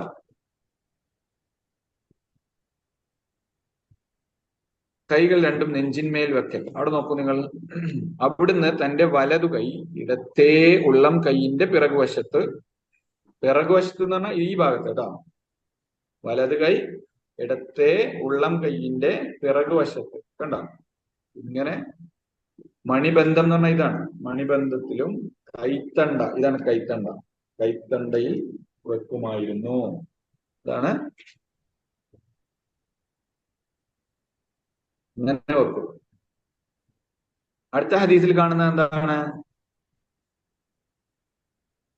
നബി സല്ലല്ലാഹു അലൈഹി വസല്ലമ തന്റെ അനുചരന്മാരോട് പരത്തി വെക്കുമായിരുന്നു എന്നുണ്ടോ അവിടെ? ഇങ്ങനെ പരത്തി വെക്കുമായിരുന്നു കേട്ടോ. അങ്ങനെയല്ല, ചുരുട്ടിയല്ല, പരത്തി വെക്കുമായിരുന്നു. ക്ലിയർ അല്ലേ? എന്തെങ്കിലും സംശയം ഉണ്ടെങ്കിൽ ചോദിച്ചോട്ടോ. തന്റെ അനുചരന്മാരോട് അങ്ങനെ ചെയ്യാൻ കൽപ്പിക്കുകയും ചെയ്തു. ചിലപ്പോൾ അവിടുന്ന് തന്റെ വലതു കൈകൊണ്ട് ഇടതിനെ കൂട്ടിപ്പിടിക്കും. ഇതങ്ങനെ നമ്മൾ നേരത്തെ പറഞ്ഞ 2 രൂപ ഒന്നുമില്ല. ഇങ്ങനെ ആരാ വീഡിയോയിലൊന്ന് കാണിക്കാതെ?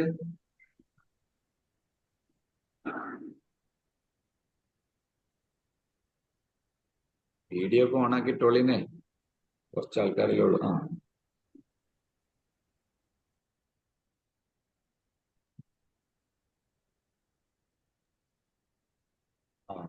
റെഡിയാണോ? കുറച്ചും കൂടി മുന്നിലേക്ക് വന്നോട്ടെ. ഇങ്ങനെ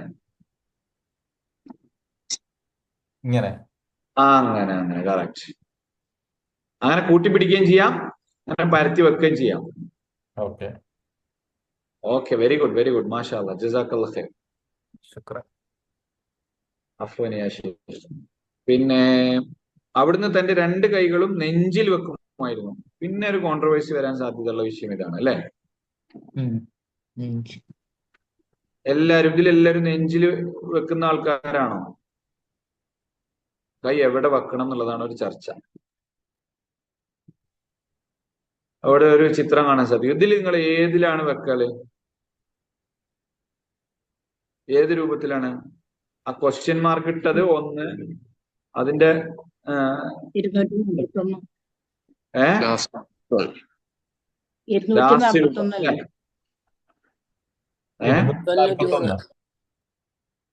കേൾക്കുന്നില്ല?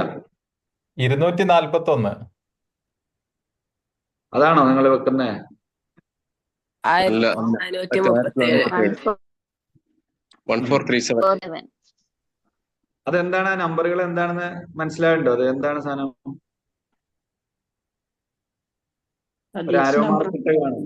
10, 91, 150, 204, 1437. എന്താ സംഭവം? അത് ഹദീസിന്റെ നമ്പർ ഹദീസിന്റെ നമ്പർ അല്ല, അത് ഹിജ്റ വർഷത്തിന്റെ കണക്കാണ്. അൽ ഫത്തറത്തുൻ നബവിയ്യ.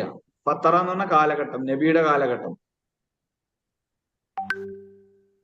അൽ ഇബാദിയ്യ ഹിജ്റ 93 കാലഘട്ടം.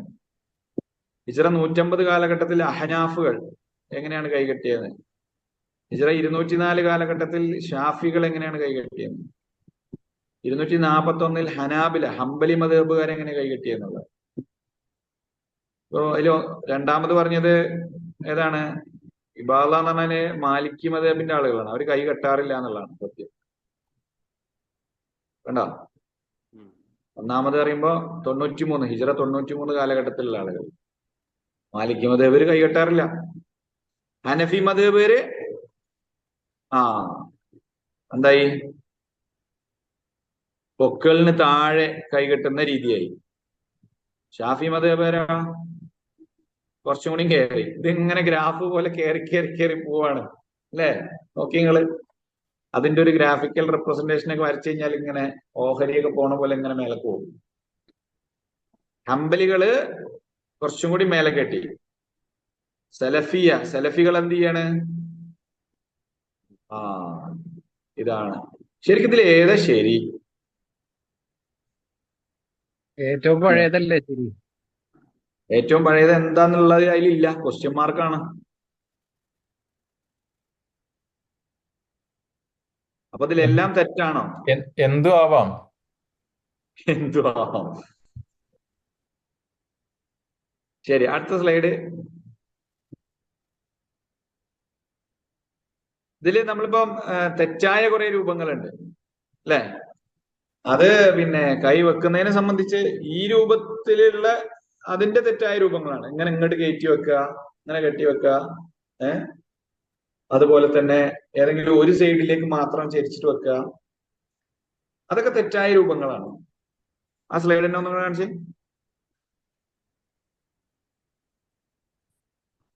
പിന്നെ കൈ താത്തിയിട്ട് നിൽക്കുക, ഇതൊക്കെ തെറ്റെന്ന് പറഞ്ഞാൽ ഒരു കുറ്റം എന്നുള്ള അർത്ഥത്തിലല്ല കേട്ടോ, അങ്ങനെ മനസ്സിലാക്കരുത്.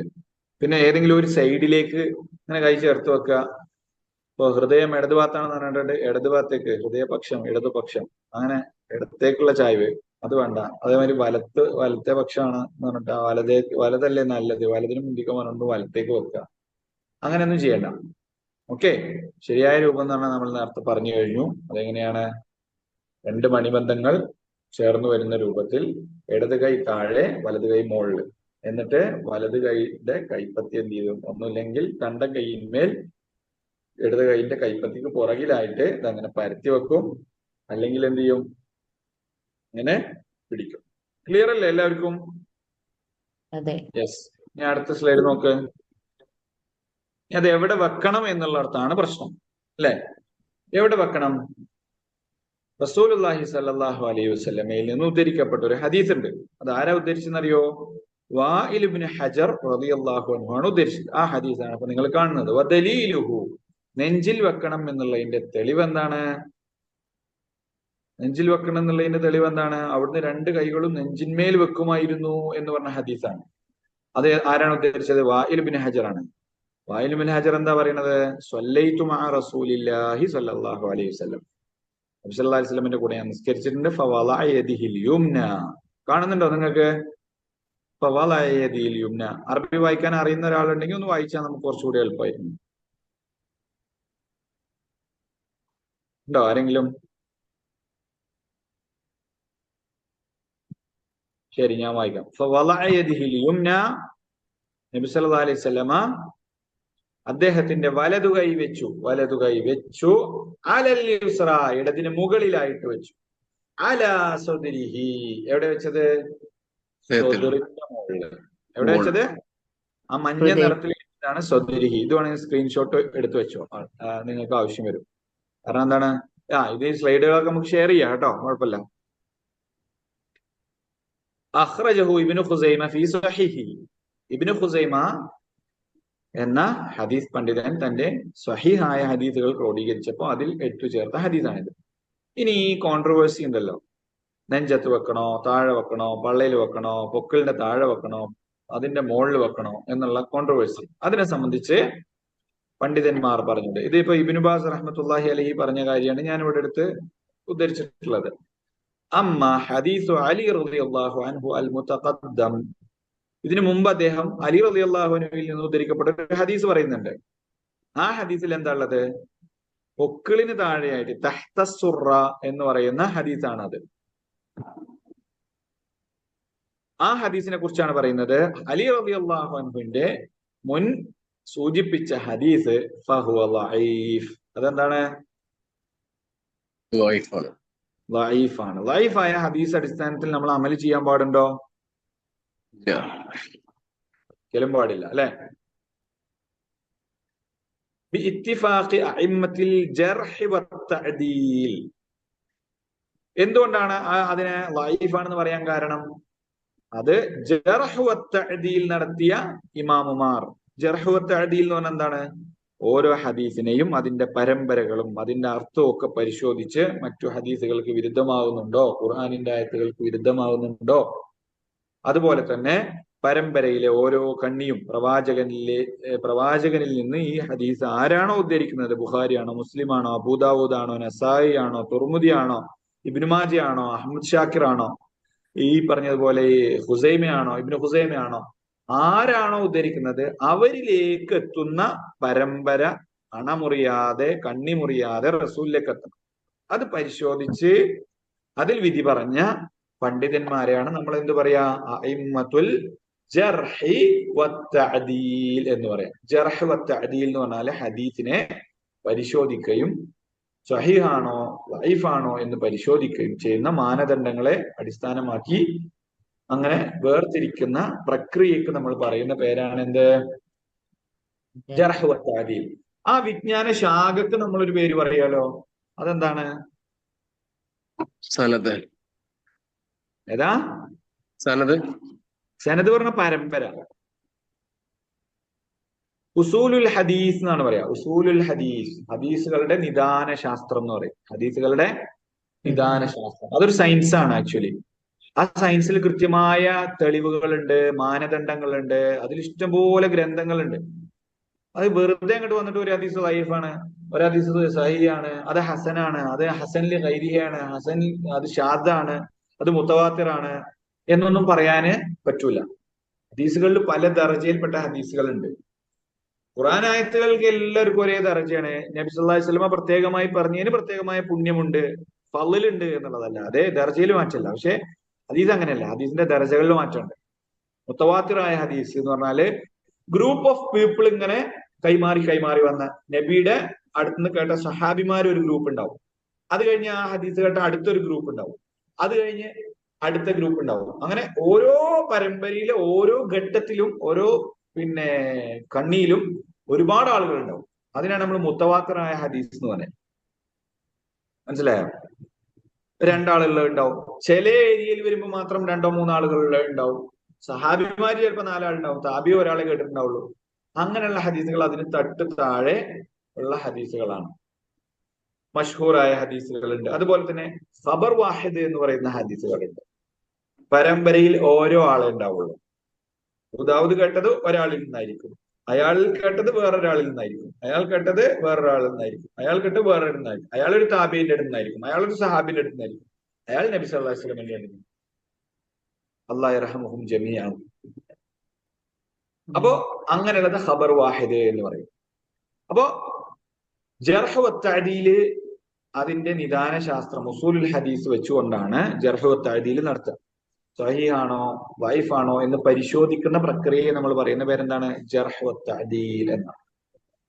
കമാ ദക്കറ അൻ-നവവി. നമുക്ക് ടെക്സ്റ്റിലേക്ക് തിരിച്ചു വരാം. കമാ ദക്കറ അൻ-നവവി ഫി ശർഹി സഹീഹ് മുസ്ലിം.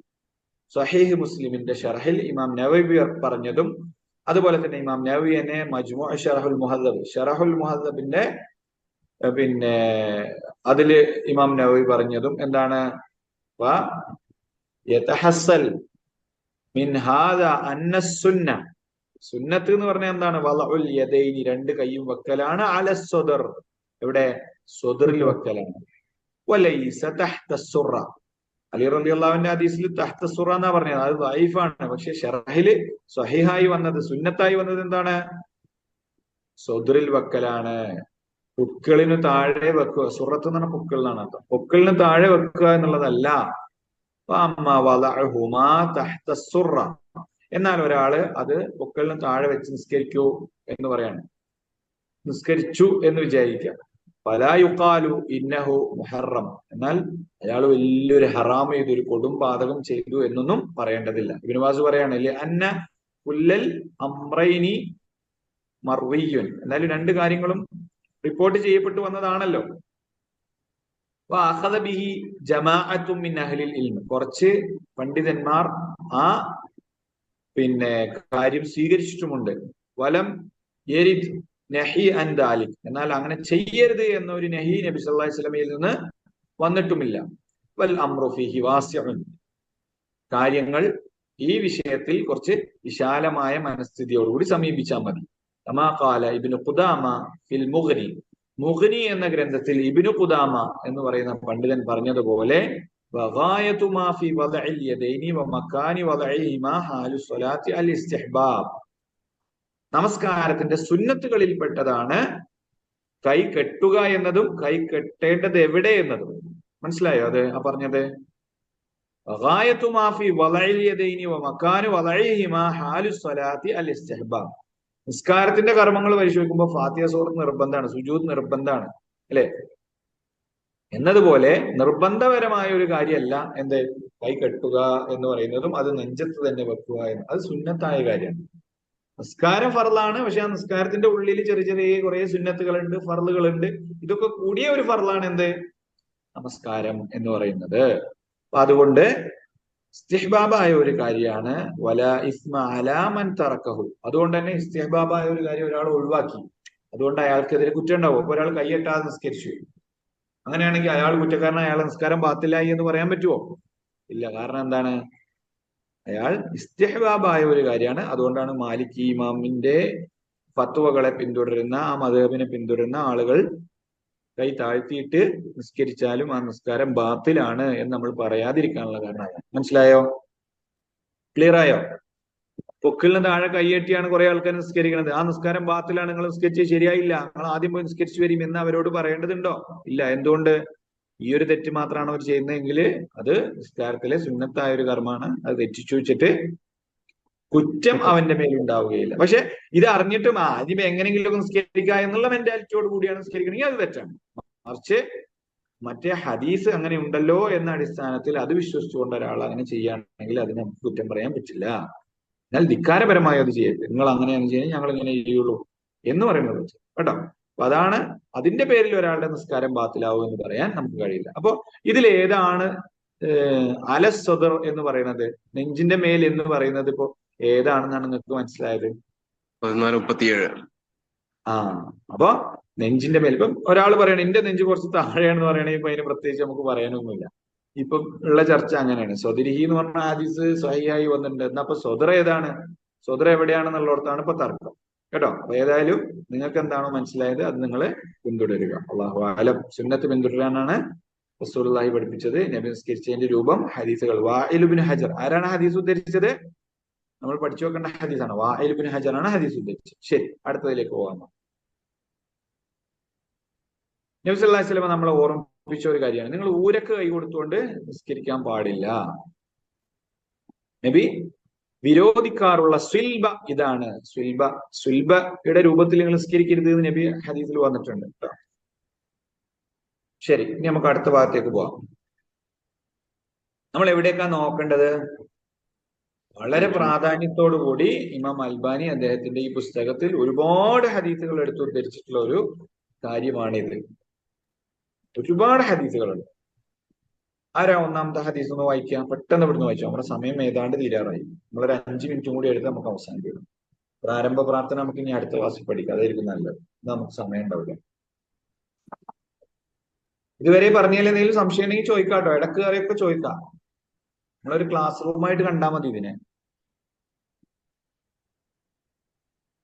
ഒന്നാമത്തെ ഹദീസ് ഒന്ന് വായിക്കും. അവിടുന്ന് നമസ്കരിക്കുമ്പോൾ തല കുനിക്കുകയും തറയിലേക്ക് സുജൂദിന്റെ ഭാഗത്തേക്ക് തന്റെ നോട്ടത്തെ ഉടനിർത്തുകയും ചെയ്യും. ഉടക്കി നിർത്തുകയും ചെയ്യും. നോട്ടത്തെ അവിടെ ലോക്ക് ചെയ്യും എന്നാ പറഞ്ഞത്. നമ്മൾ ശ്രദ്ധിക്കണം, നമ്മുടെ നോട്ടത്തെ എന്ത് ചെയ്യും? അവിടെ ലോക്ക് ചെയ്യും. അവിടുന്ന് കഅബയിൽ പ്രവേശിച്ചപ്പോൾ അതിൽ നിന്നും പുറത്തു വരുന്നത് വരെ തന്റെ നോട്ടം സുജൂദിന്റെ സ്ഥാനത്തെ നില നിന്നും പിൻവലിച്ചിരുന്നില്ല. കഅബയിൽ പ്രവേശിച്ചപ്പോഴും നബി സല്ലല്ലാഹു അലൈഹി വസല്ലം നോക്കിയത് എവിടേക്കാണ്? സുജൂദിന്റെ സ്ഥാനത്തേക്കാണ്. കഅബന്റെ ഉള്ളിൽ നമസ്കരിച്ചിട്ടുണ്ട് നബി സല്ലല്ലാഹു അലൈഹി വസല്ലം. അപ്പൊ കഅബന്റെ ഉള്ളിൽ നിസ്കരിക്കാനുള്ള സൗകര്യമുണ്ട്. കഅബന്റെ ഉള്ളിൽ കണ്ടിട്ടുണ്ടോ നിങ്ങള്? വീഡിയോസും ഫോട്ടോസും ഒക്കെ ഉണ്ട് കേട്ടോ, യൂട്യൂബിലൊക്കെ ഉണ്ട്. ഒന്ന് നോക്കിയോ, ഇൻസൈഡ് കഅബ എന്ന് അടിച്ചു കൊടുത്താൽ മതി. ശരി, അവിടുന്ന് പറഞ്ഞു നബി സല്ലല്ലാഹു അലൈഹി വസല്ലം പറയണം, നമസ്കരിച്ചുകൊണ്ടിരിക്കുന്നവന്റെ ശ്രദ്ധ തിരിച്ചു കളയുന്ന ഒന്നും ഖിബലയുടെ ഭാഗത്ത് ഉണ്ടായിരിക്കാൻ പാടുള്ളതല്ല. അടുത്ത സ്ലൈഡ് ഫാദിലെ. ശ്രദ്ധ തിരിക്കുന്ന കാര്യങ്ങൾ മുന്നിൽ ഉണ്ടാവാൻ പാടില്ല. ആകാശത്തിലേക്ക് ഉയർത്തുന്നത് അവിടെ നിരോധിച്ചിരിക്കുന്നു. അങ്ങനെ മേപ്പെട്ട് നോക്കി നിൽക്കരുത് എന്നർത്ഥം. വായിച്ചു പോയാൽ പോരെ. അതുപോലെ തന്നെ കണ്ണുകൾ അടക്കി വെക്കാൻ പറഞ്ഞു. ഇങ്ങനെ ഇടത്തേക്കും വലത്തേക്കും ഒന്നും ഇങ്ങനെ കണ്ണുകളെ പായിപ്പിച്ചുകൊണ്ട് ലോകത്ത് എന്തൊക്കെ കാര്യങ്ങൾ നടക്കുന്നുണ്ട് എന്നൊക്കെ നിരീക്ഷിക്കുന്ന സമയമായിട്ട് നിസ്കാരത്തെ നിങ്ങൾ ഒരിക്കലും മാറ്റരുത്. അല്ലെ? വളരെ ഗൗരവത്തോടു കൂടിയാണ് നബി സല്ലല്ലാഹു അലൈഹി വസല്ലം ഇത് നിരോധിച്ചത്. എത്രത്തോളം എന്നാൽ അവിടുന്ന് പറയുകയുണ്ടായി, ജനങ്ങൾ ആകാശത്തേക്ക് കണ്ണുയർത്തുന്നത് അവസാനിപ്പിക്കുക തന്നെ വേണം, അതല്ലെങ്കിൽ അവരുടെ കാഴ്ച അവരിലേക്ക് തിരിച്ചെത്തുകയില്ല എന്ന് പറഞ്ഞാൽ എന്താ? മേലക്ക് നോക്കി നിൽക്കുന്ന ആളുകളെ സംബന്ധിച്ചിടത്തോളം അള്ളാഹു അവന്റെ കാഴ്ചയെ തിരിച്ചു കൊടുക്കാത്ത അവസ്ഥ ഉണ്ടാവും നിസ്കാരത്തിൽ അങ്ങനെ ചെയ്ത് കഴിഞ്ഞാൽ. അതായത് മരണം വരെ സംഭവിക്കും എന്നുള്ള അർത്ഥം. കണ്ണുകൾ ഇങ്ങനെ മേലക്ക് പോയിട്ടല്ലേ നമ്മൾ മരിക്കാം. മറ്റൊരു ഹദീസിൽ, അതിനാൽ നിങ്ങൾ നമസ്കരിക്കുമ്പോൾ അങ്ങോട്ടും ഇങ്ങോട്ടും തിരിഞ്ഞു നോക്കരുത്, കാരണം അള്ളാഹു അവന്റെ അടിമ നമസ്കാരത്തിൽ മറ്റെവിടെയെങ്കിലും നോക്കാതിരിക്കുമ്പോൾ അവന്റെ മുഖം അടിമയുടെ മേൽ ഉറപ്പിച്ചു നിർത്തും. അതാണ് നമ്മൾ സുജൂദിന്റെ ആ ഭാഗത്തേക്ക് തന്നെ നോക്കി നിൽക്കുകയെന്ന് വിചാരിച്ചോ, അള്ളാഹുവിന്റെ നോട്ടവും നമ്മളിലേക്ക് തന്നെ ഉണ്ടാവും. നമ്മൾ അങ്ങോട്ടും ഇങ്ങോട്ടും നോക്കി അള്ളാഹു അങ്ങോട്ടും ഇങ്ങോട്ടും നോക്കും. നോക്കി നിങ്ങൾ റസൂല് പഠിപ്പിക്കുന്നത്. അപ്പൊ അള്ളാഹുവിന്റെ ശ്രദ്ധ നമ്മളുടെ അതൊന്നും നഷ്ടപ്പെട്ടു പോകും കേട്ടോ. അള്ളാഹ് പിന്നെ നമ്മളെ പരിഗണിക്കൂല എന്നുള്ള അർത്ഥത്തിലാണ് പറഞ്ഞത്, അള്ളാഹ്ക്ക് ശ്രദ്ധിക്കാൻ കഴിയില്ല എന്നുള്ള അർത്ഥത്തിലല്ല കേട്ടോ. അങ്ങനെ മനസ്സിലാക്കരുത്. അങ്ങോട്ടും ഇങ്ങോട്ടും ഇങ്ങനെ മറിഞ്ഞു നോക്കുന്നതിനെ സംബന്ധിച്ച് നബി സല്ലല്ലാഹു അലൈഹി വസല്ലം വീണ്ടും പറഞ്ഞു. എന്താ പറഞ്ഞത്? അടിമയുടെ നമസ്കാരത്തിൽ നിന്നും പിശാച് റാഞ്ചി എടുക്കുന്നതാണെന്നാണ്. അവന്റെ കണ്ണിനെ പിശാച് റാഞ്ചി എടുക്കുകയാണ് അങ്ങോട്ടും ഇങ്ങോട്ടൊക്കെ നോക്കിയുണ്ട്. നബി പറഞ്ഞു, അള്ളാഹു തന്റെ അടിമയുടെ നേരെ അയാളുടെ നമസ്കാരത്തിന്റെ സമയത്ത് മുന്നോട്ട് നോക്കിക്കൊണ്ടിരിക്കും. അയാൾ അങ്ങോട്ടും ഇങ്ങോട്ടും തിരിഞ്ഞു നോക്കിയില്ലെങ്കിൽ അയാൾ തന്റെ മുഖം തിരിച്ചു കളഞ്ഞാലോ അള്ളാഹു അവന്റെ മുഖം അയാളിൽ നിന്ന് തിരിച്ചു കളയും. അപ്പൊ അള്ളാഹുവിന്റെ പരിഗണന നമുക്ക് പിന്നെ കിട്ടൂല എന്നർത്ഥം. നബി സല്ലല്ലാഹു അലൈഹി വസല്ലമ 3 കാര്യങ്ങൾ വിരോധിച്ചു. ഒരു ഹദീസ് കാണുന്നുണ്ടോ നിങ്ങൾക്ക്? 90-ാം പേജ്. കോഴി കൊത്തും പോലെയുള്ള നിസ്കാരം, അതുപോലെ തന്നെ നായ ഇരിക്കുന്നത് പോലെ ചമ്രം പടിഞ്ഞിരിക്കുന്നത്, കുറുക്കൻ നോക്കുന്നത് പോലെ അങ്ങോട്ടും ഇങ്ങോട്ടും തിരിഞ്ഞു നോക്കുന്നത്, മൃഗങ്ങളെ ഉപമിച്ചിട്ടാണ് റസൂലുള്ളാഹി സ്വല്ലല്ലാഹു അലൈഹി വസല്ലം പറഞ്ഞത്, ഈ ജാതി പരിപാടി നിസ്കാരത്തിൽ എടുക്കരുത്. നബി പറയുമായിരുന്നു, ഈ ലോകത്തോട് യാത്ര പറഞ്ഞു പിരിയുന്ന ഒരാളുടെ നമസ്കാരം പോലെ നീ നമസ്കരിക്കുക. അതായത് നീ അള്ളാഹുവിനെ കാണുന്ന രൂപത്തിൽ, നീ അവനെ കാണുന്നില്ലെങ്കിലും അവൻ നിന്നെ കാണുന്നുണ്ട് എന്ന വിചാരത്തോടു കൂടിയാണ് നമ്മൾ നമസ്കരിക്കേണ്ടത്. നബി സല്ലല്ലാഹു അലൈഹി വസല്ലം പറയുമായിരുന്നു, ഒരാൾക്ക് നിർബന്ധ നമസ്കാരത്തിന് സമയമായി, അപ്പോൾ അയാൾ നന്നായി വുളൂ ചെയ്യുകയും ഭക്തിയും റുക്കുഉം നന്നായി നിർവഹിക്കുകയും ചെയ്താൽ അവന്റെ കൊഴിഞ്ഞുപോയ പാപങ്ങൾക്ക് അത് പ്രായശ്ചിത്തമാവുന്നതാണ്. അവൻ പാപങ്ങളൊന്നും ചെയ്തിട്ടില്ലെങ്കിൽ ഈ പ്രതിഫലം എല്ലാ കാലത്തും ഉണ്ടായിരിക്കും. അപ്പൊ നമ്മൾ അത്രയും ഗൗരവമുള്ള ഒരു കർമ്മമാണ് നിർവഹിക്കുന്നത് എന്ന ബോധം നമുക്കുണ്ടാവണം. അങ്ങോട്ടും ഇങ്ങോട്ടൊക്കെ നോക്കി ഒരു ശ്രദ്ധയില്ലാതെ നമസ്കാരത്തെ സമീപിക്കുവാൻ പാടില്ല എന്നാണ് പറഞ്ഞതിനർത്ഥം. ഇനി ഭക്തി നഷ്ടപ്പെടുത്തുന്ന ഒന്നും നമ്മുടെ മുമ്പിൽ ഉണ്ടാവാൻ പാടില്ല. കാണുന്നുണ്ടോ നിങ്ങൾക്ക് സ്ക്രീനില്? വരകളും പുള്ളികളുമുള്ള ഒരു സമീസ്, രോമത്തിന്റെ വസ്ത്രം വിരിച്ച് അതിൽ നമസ്കരിക്കുകയും ആ പുള്ളികളിലേക്ക് നോക്കുകയും ചെയ്തു നബി സല്ലല്ലാഹു അലൈഹി വസല്ലം ഒരിക്കൽ.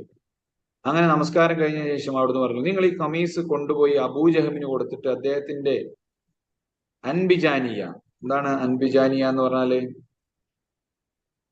അടയാളങ്ങളോ ഒന്നുമില്ലാത്ത ഒരു പരിക്കൻ വസ്ത്രം അല്ലെങ്കിൽ ഒരു പുതപ്പ്, അതെനിക്ക് വാങ്ങിക്കൊണ്ടുവരിക എന്ന്.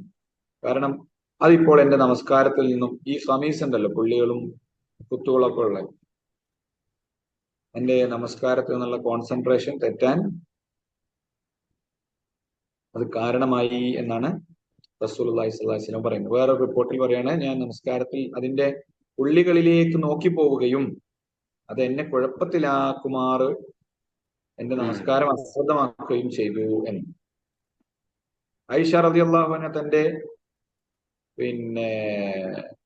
അറയുടെ നേർക്ക്, അറ എന്ന് വെച്ച് കഴിഞ്ഞാല് റൂം എന്നുള്ള അർത്ഥം കേട്ടോ, അതായത് കർട്ടൻ ഇട്ടിട്ടാണ് അവര് റൂമുകൾ വേർതിരിച്ചിരുന്നത്. ആയിഷ ബീവിയുടെ മദീനത്തെ പള്ളിയുടെ ഒരു ഭാഗമായിരുന്നല്ലോ അവരുടെ. അപ്പൊ അറയുടെ നേർക്കൊരു വിരി ഉണ്ടായിരുന്നു. നബി അതിന് നേരെ തിരിഞ്ഞ് നമസ്കരിക്കാനുണ്ടായിരുന്നു. അങ്ങനെ ഒരിക്കൽ എന്ത് പറഞ്ഞു? വായിക്കൂ. എന്റെ മുമ്പിൽ നിന്നും അത് മാറ്റുക. അതിലെ ചിത്രങ്ങൾ നമസ്കാരത്തിൽ എന്റെ മുന്നിൽ പ്രത്യക്ഷപ്പെട്ടുകൊണ്ടേയിരിക്കുന്നു അല്ലെ?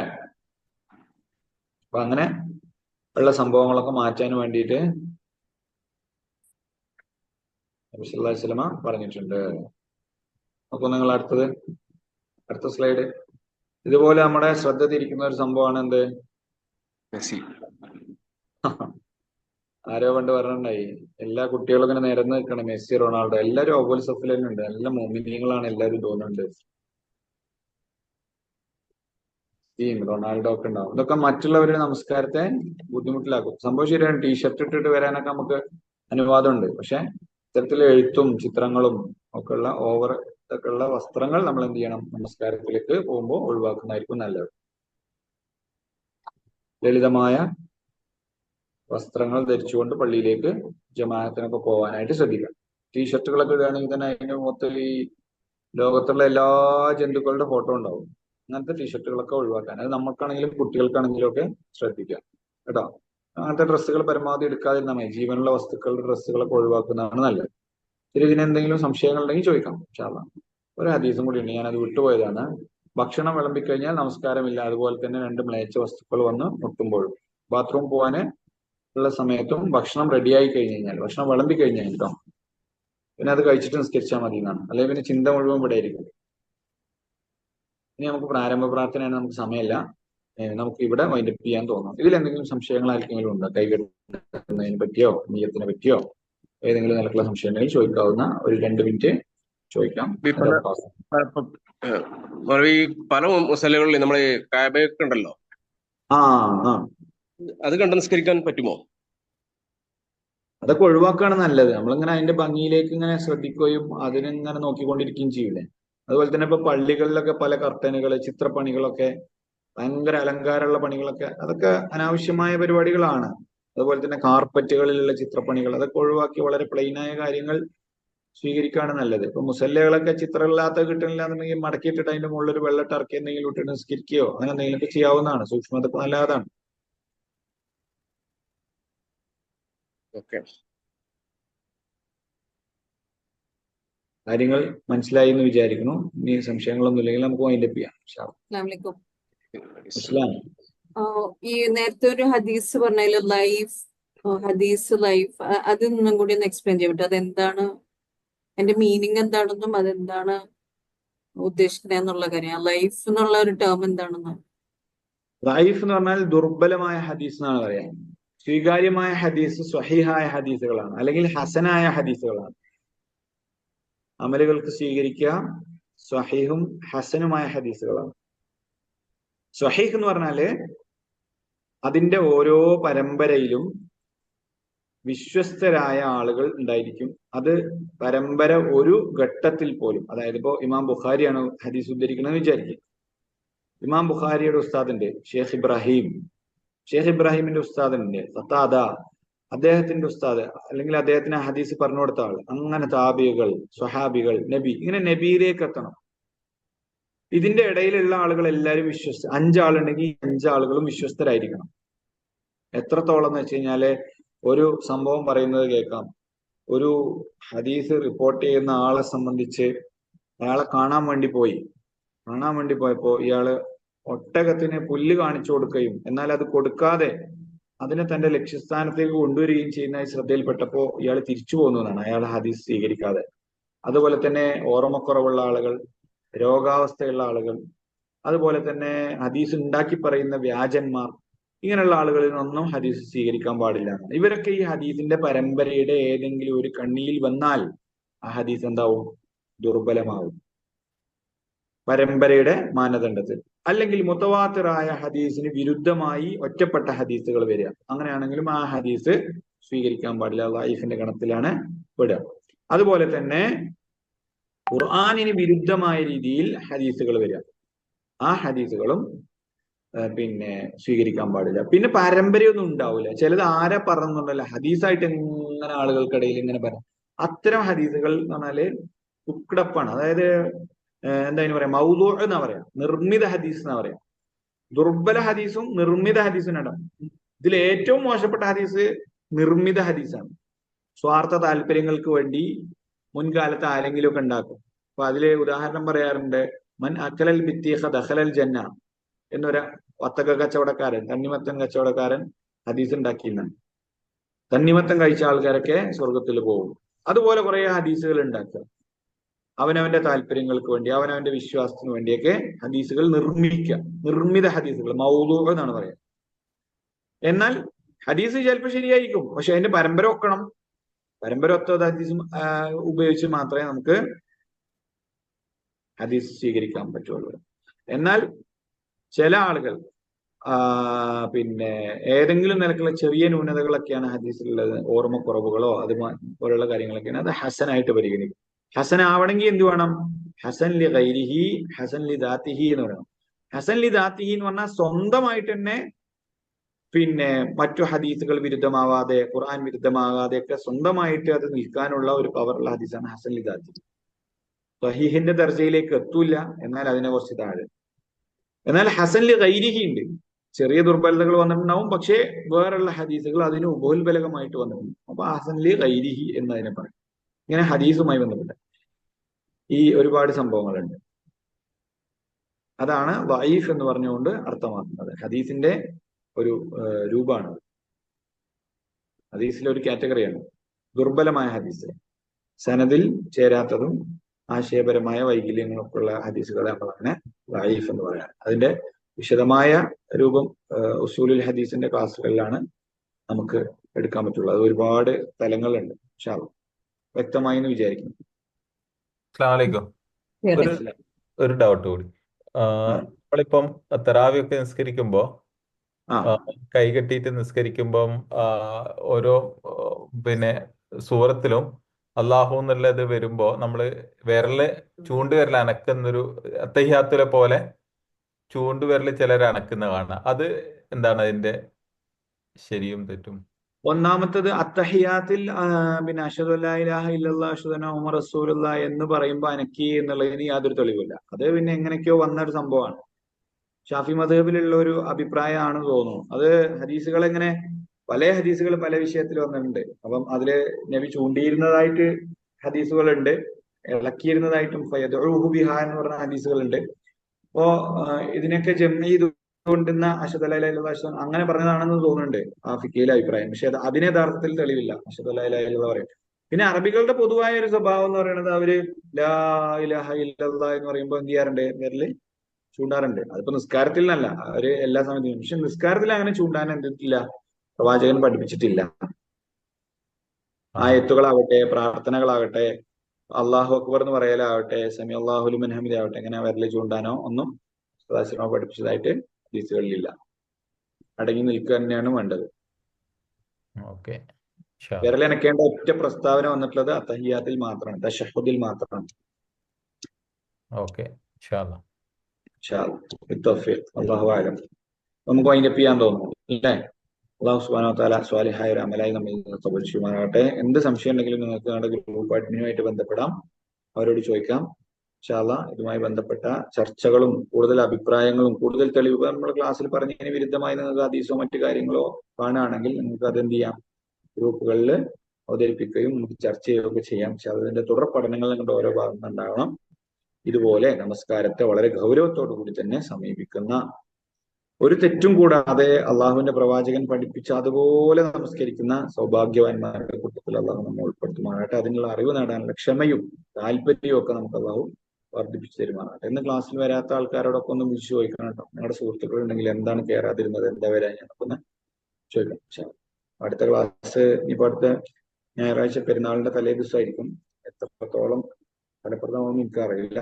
സ്കിപ്പ് ചെയ്യണമെങ്കിൽ സ്കിപ്പ് ചെയ്യാൻ നമുക്ക് ഇൻഷാ അല്ലാഹ് പെരുന്നാൾ കഴിഞ്ഞിട്ട് നമുക്ക് കാണാം എന്ന് വിചാരിക്കുന്നു അല്ലെ? എന്താ നിങ്ങളുടെ അഭിപ്രായം? ആ അഭിപ്രായം കൂടി ഒന്ന് രേഖപ്പെടുത്തുക. ഏതാ അടുത്ത ഞായറാഴ്ച ലീവ് വേണം ഇൻഷാ അല്ലാഹ്. ലീവ് വേണം അല്ലെ? ജോലി കിട്ടിയിട്ട് വേണം ലീവ് എടുക്കാന്ന് കരുതി കാത്തിരിക്കായിരുന്നു ഞാൻ. എന്തായാലും നമുക്ക് അടുത്ത ആഴ്ച ലീവ് ആക്കാം. അതിന്റെ ബാക്കിയുള്ള അഡ്മിന്മാരോട് കൂടി ഒക്കെ ഒന്ന് നോക്കാം. പഠിതാക്കളവരുടെ അഭിപ്രായം പറയാം. അതിന് പകരം വേറെ ദിവസമാക്കിയാൽ പോരെ? ആകെ ഒരു ദിവസമേ ഉള്ളൂ. അല്ല പകരം ഇപ്പൊ എന്താണ് ആക്കാൻ പറ്റുക നമുക്ക്? പിന്നെ പെരുന്നാളായില്ലേ, തിങ്കൾ പെരുന്നാളാണെങ്കിൽ അല്ലെങ്കിൽ ഞായർ പെരുന്നാളാണെങ്കിൽ പിന്നെ പെരുന്നാൾ 2-3 ദിവസം അതിന്റെ തിരക്കായിരിക്കും. പിന്നെ വെക്കേഷൻ കാര്യങ്ങൾ. നമുക്ക് പഴയ സമയത്തേക്ക് തന്നെ തിരിച്ചു പോകില്ല നല്ലത്. തിങ്കളാഴ്ച ആ തിങ്കളാഴ്ച പെരുന്നാൾ കഴിഞ്ഞ ഉടനെയുള്ള തിങ്കളാഴ്ച എന്തായാലും വരും. ഒരു ബുധനാഴ്ച ഒക്കെ ചെയ്യാം. ബുധനോ വ്യാഴമൊക്കെ ചെയ്യാൻ പറ്റുമോ നോക്കാം അല്ലെ. വ്യാഴം ബുദ്ധിമുട്ടായിരിക്കും, ബുധൻ ചെയ്യാൻ പറ്റുമോ നോക്കാം അല്ലെ. അങ്ങനെയാണെങ്കിൽ ഒരു ക്ലാസ് നഷ്ടപ്പെടുത്താതെ നമുക്ക് പിറ്റത്തെ തിങ്കളാഴ്ച തന്നെ അടുത്ത ക്ലാസ് തുടങ്ങും ചെയ്യാം. നമുക്ക് ആലോചിക്കാം കേട്ടോ. അള്ളാഹു സാലിഹായ അമലായി സ്വീകരിക്കുമാറാകട്ടെ. കൂടുതൽ പഠിക്കാനും അറിയാനും മനസ്സിലാക്കാനും പഠിച്ച കാര്യങ്ങൾ ജീവിതത്തിൽ താല്പര്യത്തോടുകൂടി പ്രതിഫലിച്ചോടുകൂടി പകർത്താനൊക്കെ ഉള്ള സൗഭാഗ്യം അള്ളാഹു പ്രദാനം ചെയ്ത് അനുഗ്രഹിക്കുമാറാകട്ടെ. സുബ്ഹാനല്ലാഹി വബിഹംദിഹി അഷ്ഹദു അല്ലാ ഇലാഹ ഇല്ല അൻത അസ്തഗ്ഫിറുക വഅതൂബു ഇലൈക്.